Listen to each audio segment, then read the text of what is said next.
ബോബി ചെമ്മണ്ണൂരിനെ കാക്കനാട് ജയിലിലേക്ക് കൊണ്ടുവരുന്ന ദൃശ്യങ്ങളാണ് കാണുന്നത്. ജയിലിനുള്ളിലേക്ക് വാഹനം കയറുകയാണ്. ബോബി ചെമ്മണ്ണൂരിനെ കാക്കനാട് ജയിലിൽ അയക്കുകയാണ്. അതിന്റെ ദൃശ്യങ്ങളാണ് കാണുന്നത്. ഇപ്പോൾ 14 ദിവസത്തേക്കാണ് റിമാൻഡ്.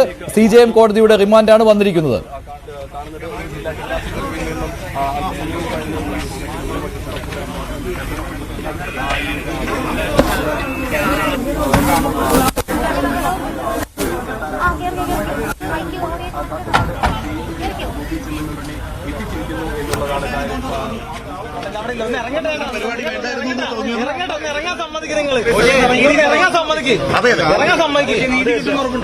ഇത് വേണ്ടായിരുന്നു ഇപ്പൊ തോന്നുന്നുണ്ടോ? ഒന്ന് സമാധാനമായിട്ട്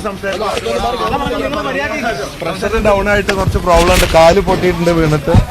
അതായത് പ്രഷർ ഡൗൺ ആയി ഇപ്പൊ റെഡി ആയിട്ടുണ്ട്. കാല് വീണിട്ട് പൊട്ടിയിട്ടുണ്ട്. അതുകൊണ്ട് ഞാൻ അവിടെ സമാധാനമായിട്ട് സംസാരിക്കാം.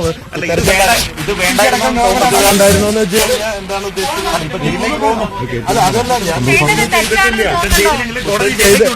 ചെയ്തിട്ടില്ല, തീരുമാനിച്ചിട്ടില്ലല്ലോ. ജാമ്യം നിഷേധിച്ചിട്ടുള്ളൂ. നാളെ ജില്ലാ കോടതിയും ജാമ്യത്തിന് മൂവ് ചെയ്യുന്നുണ്ട്. പിന്നെ ബാക്കി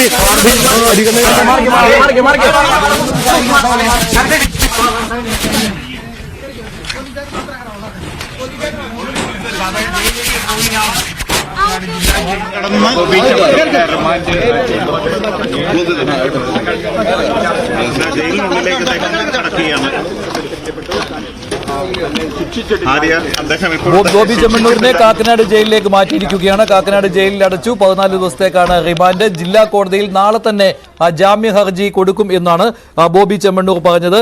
കുറ്റം ചെയ്തിട്ടില്ല എന്നുള്ള കാര്യം അദ്ദേഹം ആവർത്തിച്ച് പറയുകയാണ്. ശ്രീ ഷാബു